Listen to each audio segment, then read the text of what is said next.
I found a TP5. We're going to do something fun with it. It may last one hole, it might last 18, it might last more. Good morning guys. You may remember last week I took on the 72 hole challenge in support of Macmillan Cancer.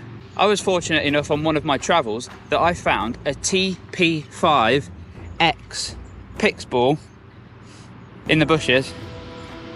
It needed a bit of cleaning, which I've now done, and today we're going to do something fun with it.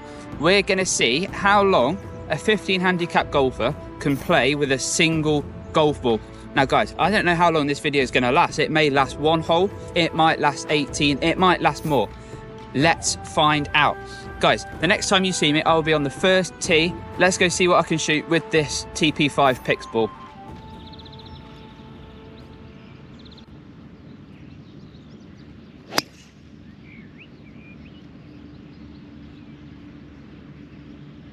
Guys, that was my first shot of the day. As you can tell, I need a bit of warming up. That was a horrendous start. For my second shot, I've got well over 200 yards left to the green, but I'm also blocked out. So I've just got an 8 iron and I'm going to lay up somewhere between those trees. You can see the 150 marker down there. That's the target.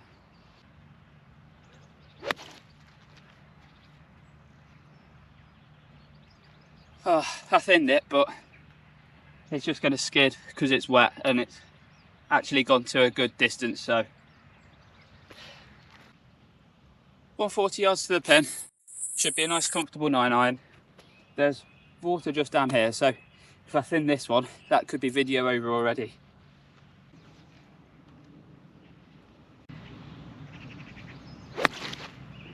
I did thin it. I think I talked myself into that. Okay, that first hole didn't go to plan. When I played the 72 hole challenge, I also found a Pro V1. So we're going to be trying the same thing again, but with a Pro V1. Hopefully this one lasts a bit longer, otherwise it will be a short video. After taking a drop where I was, I hit it on the green and 3-putted for an 8. So if I want to hit a good score, then things need to look up from here. Hopefully we can do that. Needs a good drive here.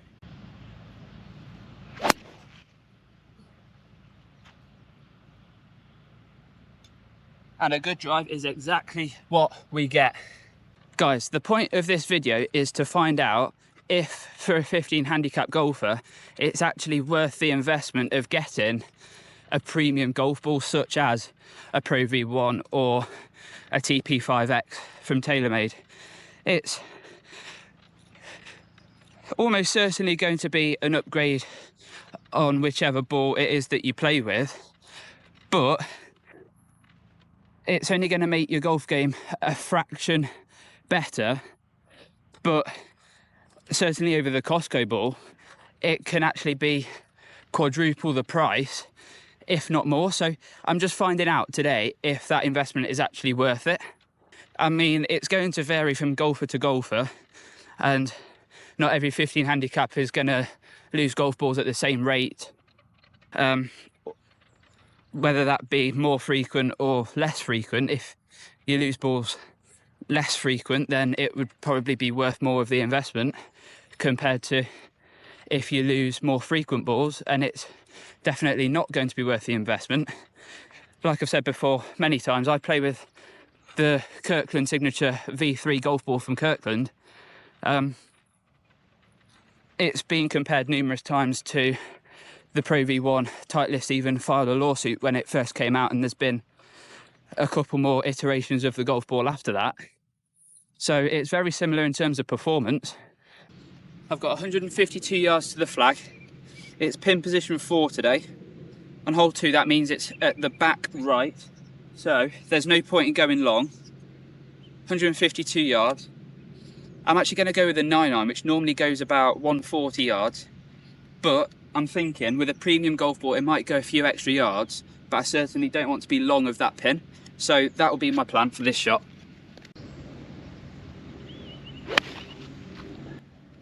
That's very left of it. It's just falling down that bank. That's going to be a hard chip, but at least I should have a large landing area just short of the flag. This is where my golf ball's finished. It's not in a bad lie. I've got this massive bank to get up that I've fallen down the side of. It's just a large runoff area, but as you can see, I've got quite a little bit of green to work with. It's sloping a little bit from right to left ever so slightly, so landing just right of the flag will be essential, and hopefully I can land it short and just roll it up a little bit. That's certainly the plan for this next shot. I've got a 54 degree. I'm just going to open the face ever so slightly just to help get it up on top of that bank. Yeah. Well, that's actually perfect for distance. Let's go and see how close it's landed. It landed perfectly on my landing spot. It's just rolled to about 8 feet right of the flag. Should be a relatively straightforward putt, but don't count your chickens yet, mate. This putt's going to break ever so slightly left to right, so I'm just aiming at the left edge of the hole, potentially just outside it. Flag's coming out for this one.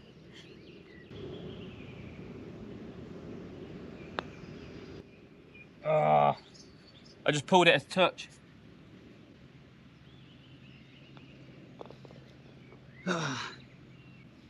It's a tap in for 5 at least. Guys, this hole was stroke index 1, so realistically to take a 5 isn't the worst thing, but to say I had an 8-foot putt for par, I can't help but feel like I should have done better from that distance. On to the next. Hole 3. Sweeping dogleg from right to left. It goes straight up to the bunker, and then from there it turns left, and then after turning left it's relatively straight after that. Just aiming at the bunker.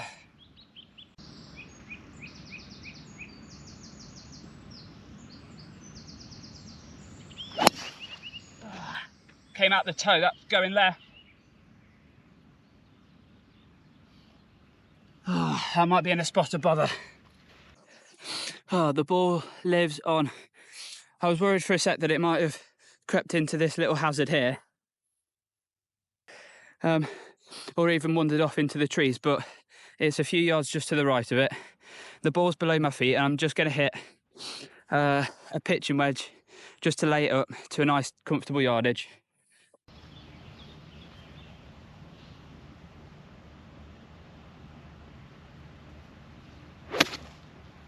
Oh, it's just gone down the left hand side. It's going to be all right. Wow, that's actually a lot closer to the green than I thought and hoped for. When I'm playing a par 5, I try and lay it up to about 100 yards, because that way I know that I've got the perfect club for that yardage. But if I leave myself slightly less than 100 yards, then I find it too easy to take too much off it or hit it too hard with any given club. So I try to leave myself a full shot into the green. I can find that it's actually easier to hit the green from 100 yards than it is sometimes from 70, because I don't know how much power or speed I need to take off a shot to get it to go the distance I need. To me, it looks like the pin's at the front, so there's loads of room behind the pin should I need it. Let's see what we've got. 80 yards to the pin, almost exactly. I'm going to hit a lob wedge. It should carry over the pin, but that's not too bad given that there's so much room over the back of the flag. So I think that'll be about the perfect shot.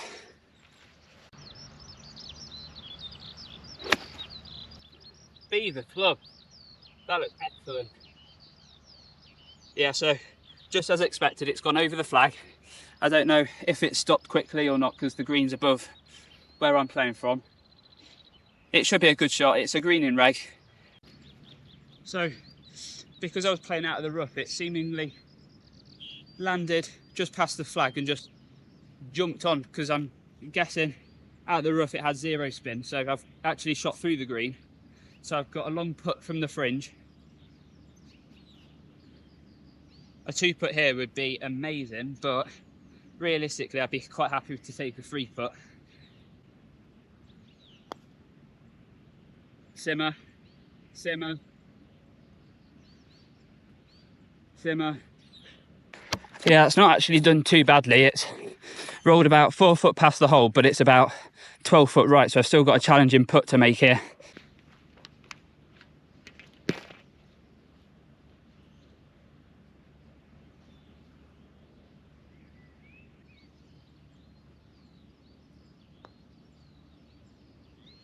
Oh, you're joking. That was right in the heart. It just needed another roll, and that was absolutely money. Seemingly another good chance squandered. Another challenging long par 4 next, so let's hope for better. I would say fortune, but I just need to play better. Well guys, I thought I was playing slow, but turns out I've actually caught up to the group in front. It's not a problem. Long par 4, as I say. They've just cleared the 150 markers, which I struggled to drive it past anyway, so I'm gonna play when I'm ready.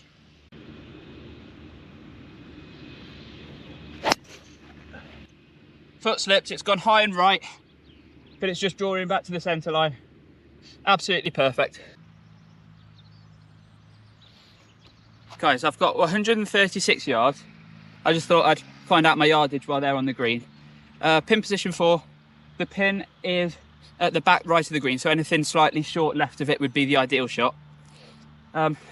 These are just the things that I'm trying to do to help speed up the pace of my play. I know that it's a 4 ball and I'm always going to be playing faster than them, but I'm just trying to speed up my own game so I'm not holding up the players behind me any more than I'm being held up in front, if that makes any sense. So, you know, the green looks like it's clearing, so I'm free to grab my club and start playing. My normal pitching wedge goes about 130 yards, and that's what the yardage to the pin was. So I'm just going to choke down on it a little bit, so hopefully I don't hit it over the green.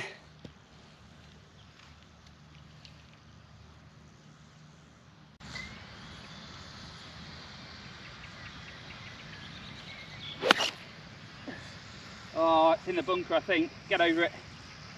Oh, it's just got over the bunker. That's a great shot.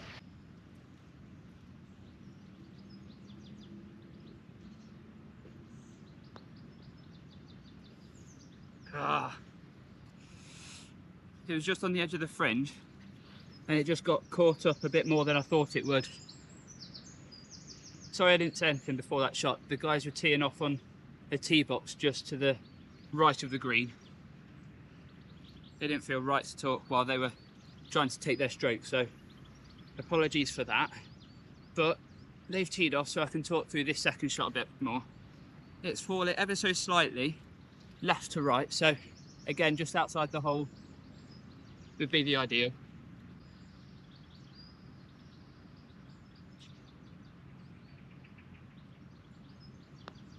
Oh, I've just whacked it.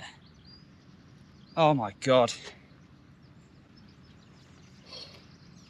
Guys, this is the length of putt that I was practicing in on the practice green before the round, so I've lined it up, so there's absolutely zero excuses.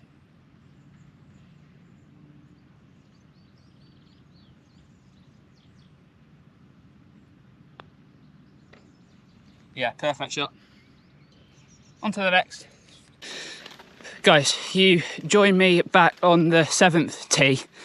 I didn't film the last couple of holes because the group of 4 in front let me play through, thankfully. So just as a bit of a disclaimer, I didn't play with the premium ball just so it didn't sort of skew the results of what I'm trying to do with this video. 7th hole, it's a relatively short par 4. It's a dog leg, left to right. There's water at the bottom of the hill which you can't see. I'm hitting a 5-iron. It should, I know it will stop short of the water.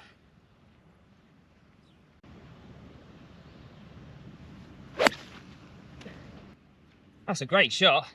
Beautiful ball flight. That's going to go miles. Yeah, what a shot that is.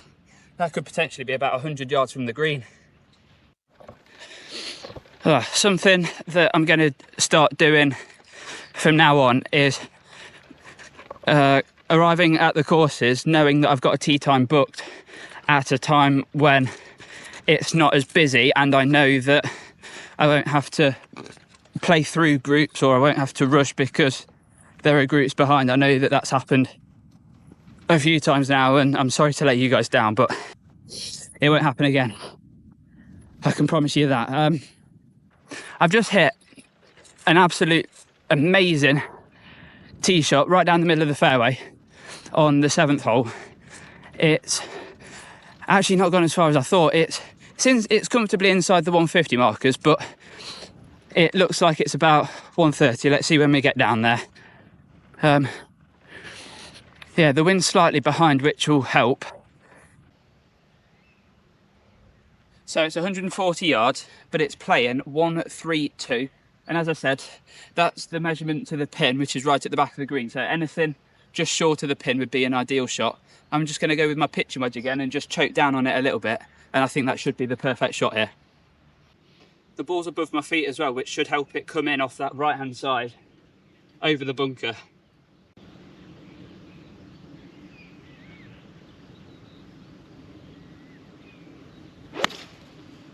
Oh, it's raking round. Right, just landed on the front edge of the green. It's just rolled off the left-hand side of the green. They might have found a bunker. So I've just found this greenside bunker on the left-hand side of the green. I've got a little bit of a lip of the bunker to get over, but it's relatively straight and flat after that. I'm gonna go with my 58 degree.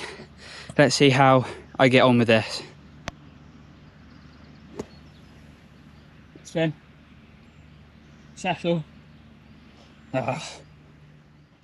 It's just landed on the green about 15 foot far right of the hole. It's not a bad shot, but it'll be a nice 2-putt from there. I'm not seeing much break in this putt. I'm just going to go straight at it.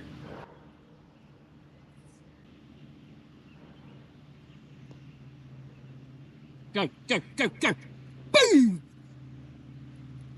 What an up and down. Oh, what an up and down that was. That felt excellent. Next up, it's another short par 4. It's a slight dog leg from left to right. It's 323 yards. There's a couple of trees in the middle of the fairway, but I'm going to hit a 5-iron to hopefully stay just shy of them. I think that would be the best layup shot I can do on this hole.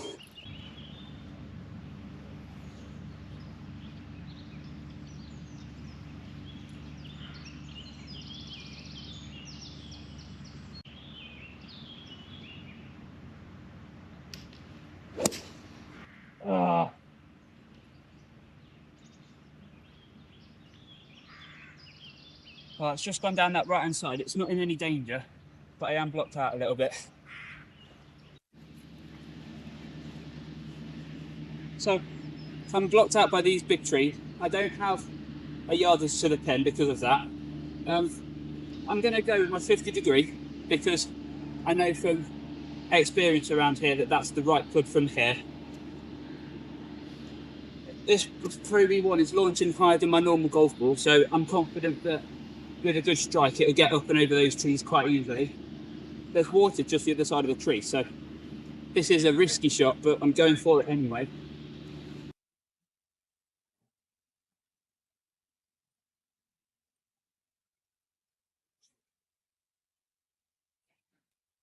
Oh, it's got that could be magnificent. That should be on the green. So my ball's just rolled ever so slightly through the green. I've got another fringe putt. I'm putting across the green towards the water. It's a long putt, so I've got not much hope for this. That up and down from the bunker on the previous hole feels easier than this, believe it or not.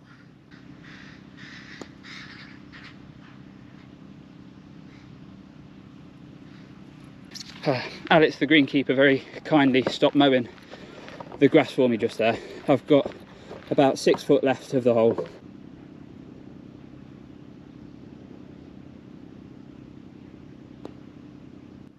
Yeah, of course it drops. Nice par. 9th hole, guys. It's another short par 4, so I'm going with my 5 wood.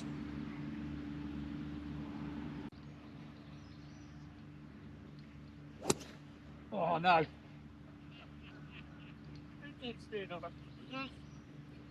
So guys, I wasn't fully concentrating over that shot and I just fatted it and ballooned it up in the air, but thankfully it's a short par 4, so I've still got a decent shot to the green. I've got some trees to play over, but if I'd have hit that 5 wood well, then it would have opened up and I wouldn't have to play over those trees and I'd have a much shorter shot in. But being where I am, it's not too bad.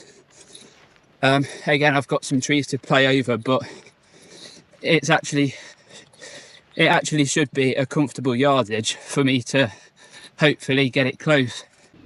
Okay guys, I've got 125 yards, it's playing uphill.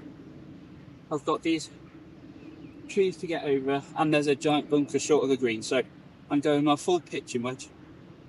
Anything slightly over the flag would be ideal here.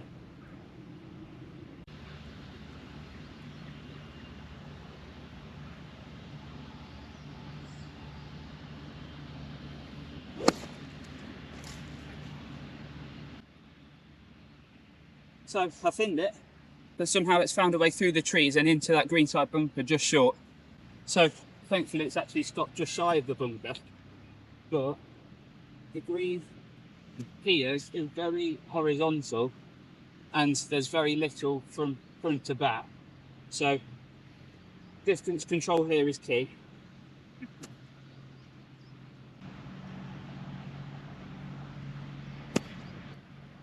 Sit down.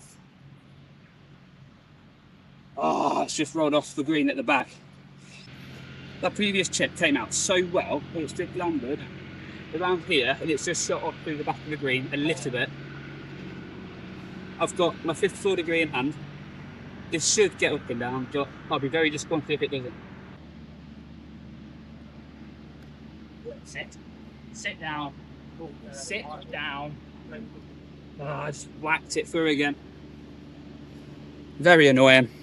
So guys, I just had to stop at the clubhouse after the 9th hole to get some water, put sun cream on because it's getting quite hot now. I've filled up my bottles, I went to the toilet, refreshed and ready to hit the second 9 holes. Guys, after that encounter with the trees, that Pro V1 has got some interesting marks on it. I'll show you when we get to the next tee, but I've still got the ball in my pocket, it's still going strong, and after all those bunker shots, it's not as scuffed up as I would expect it to be. So I'll show you guys that ball now, and then we'll play the remaining 9 holes, and I'll keep you updated on the condition of that golf ball as we go along. So guys, this is the ball. I know it's the same ball because it's got this NRA symbol next to it. If anybody knows what this symbol means, let me know in the comments. It's got a little bit of yellow staining there, I'm assuming from the trees that it just encountered. If we turn the ball over next to the Pro V1 alignment aid, there's some more yellow markings. Other than that, there's not really much to report, but at the side of this Pro V1 marking, look, there is ever so slight scuffing of the outer case of the urethane on the golf ball. And there's a little bit more just to the top of the NRA here, but other than that, it's good to go. It's still usable. If I was playing in a competition, I'd still be happy to use this in this condition. I would just monitor the wear and tear of the golf ball just that little bit more closely now that it's got its first few scuffs, but still going strong, guys. Let's carry on playing. Hole 10, 386 yards. I've got my driver. Let's whack it down the middle.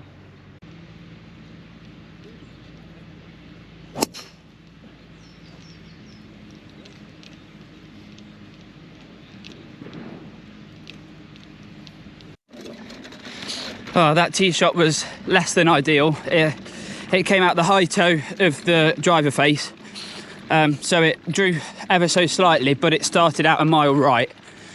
It crept over the big tree that's just on the right of this hole, but it does open up after the tree, so the ball's not in much trouble. But with the water down the right hand side by the green, it does make for a very interesting approach shot, especially given that I've got a lot further than I would normally have into this hole.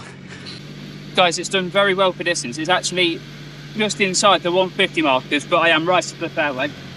I'm just going to go with my 9-iron. I think out of this rough it might jump a little, so I think this should be the right club.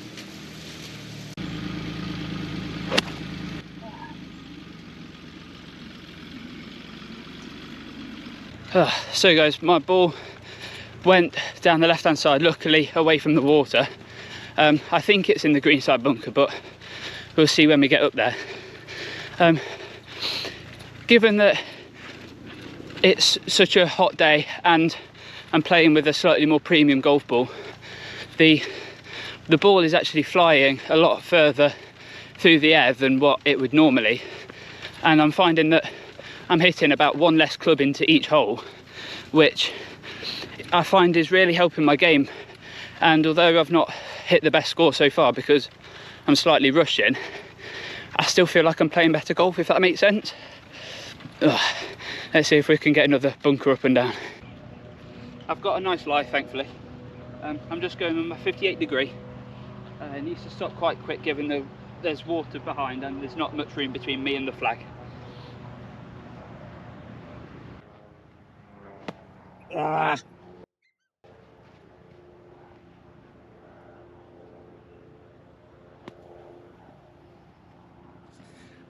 That got it out second time.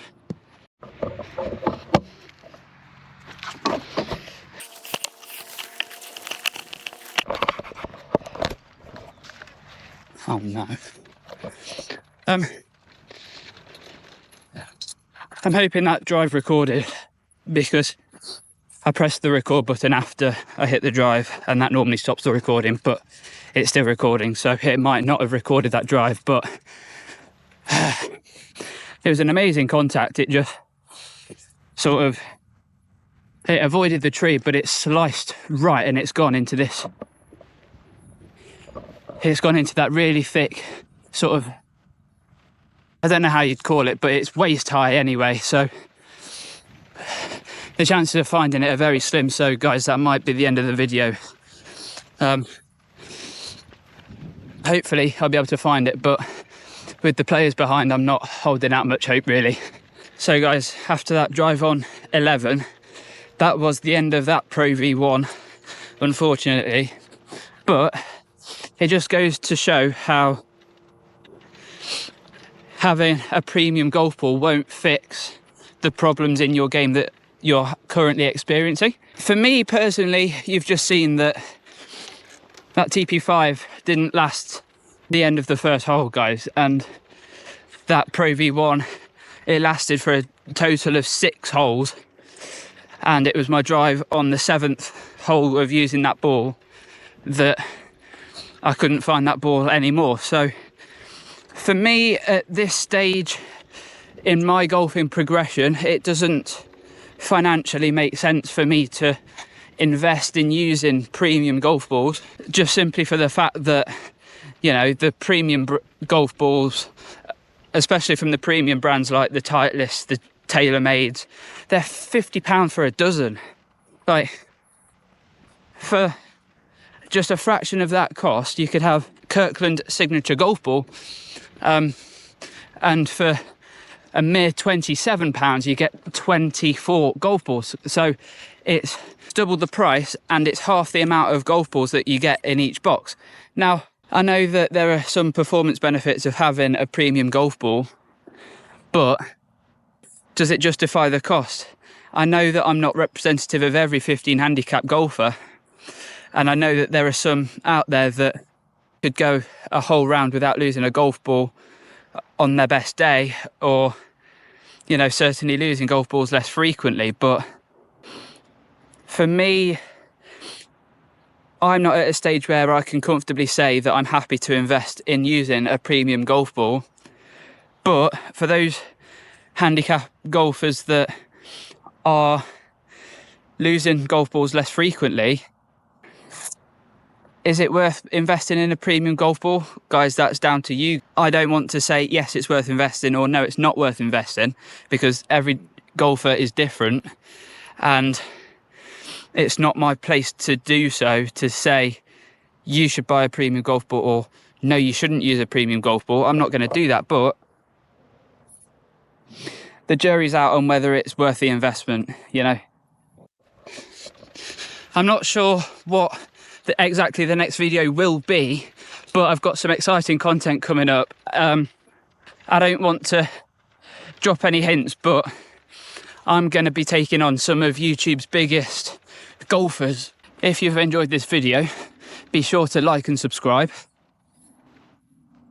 The more comments, subscribers and likes that we can get, the more people that we can reach these videos to, and the better the quality of the content that we can shoot for you guys.